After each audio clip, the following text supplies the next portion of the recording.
Thomas the Tank Engine loves his branch line.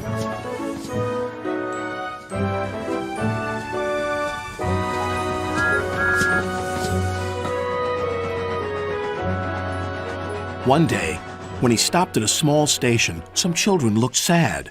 They've closed our playground and our favorite sand pit. Teacher says the sand is soiled and too dirty to play in. Please help us, Thomas. I'll see what I can do, replied Thomas kindly.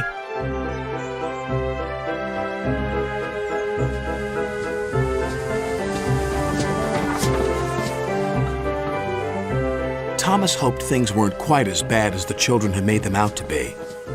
But as he passed their playground, a large sign read, "Playground closed until further notice." The children were right, thought Thomas sadly. He puffed into the yards and was just about to tell the other engines about the playground when Percy rushed in. "You look glum, little Percy," said Gordon. Sir Topham Hatt told Driver that he's using Harold to show a visitor the island instead of using any of us engines. "Despicable," said Gordon. "Disgusting," snorted Henry.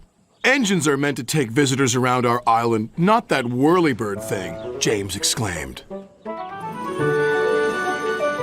Gordon was the first to see Harold. "Harold thinks he can go faster than me. I'll show him." Next, it was Henry's turn. "Sir Topham Hatt has chosen Harold because he thinks he's more important than me. Well, he's not. Harold can't fly through tunnels."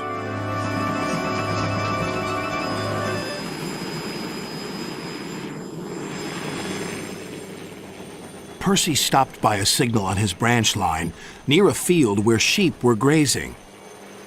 Harold hovered for a while, then buzzed away.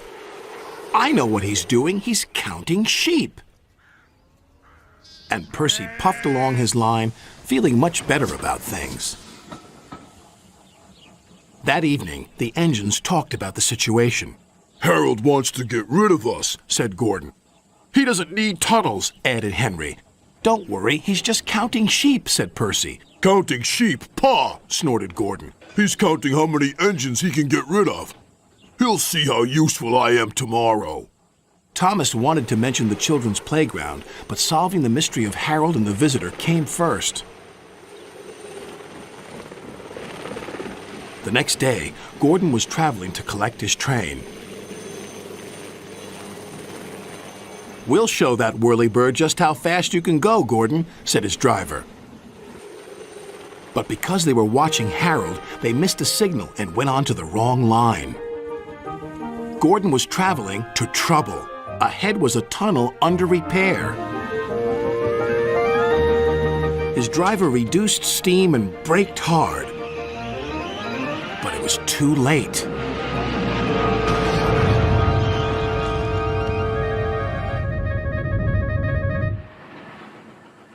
Later, Thomas pulled Gordon clear with the breakdown train. Sir Topham Hatt spoke severely to Gordon's driver.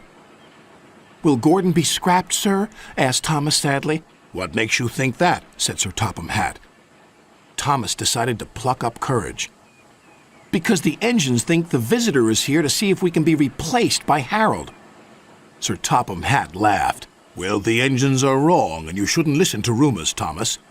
This gentleman is making a new playground for the children. It was easier to find a suitable site from up in the air." "And what's more," said the visitor, "that tunnel sand will be perfect for the playground. Sand we found by accident, you might say."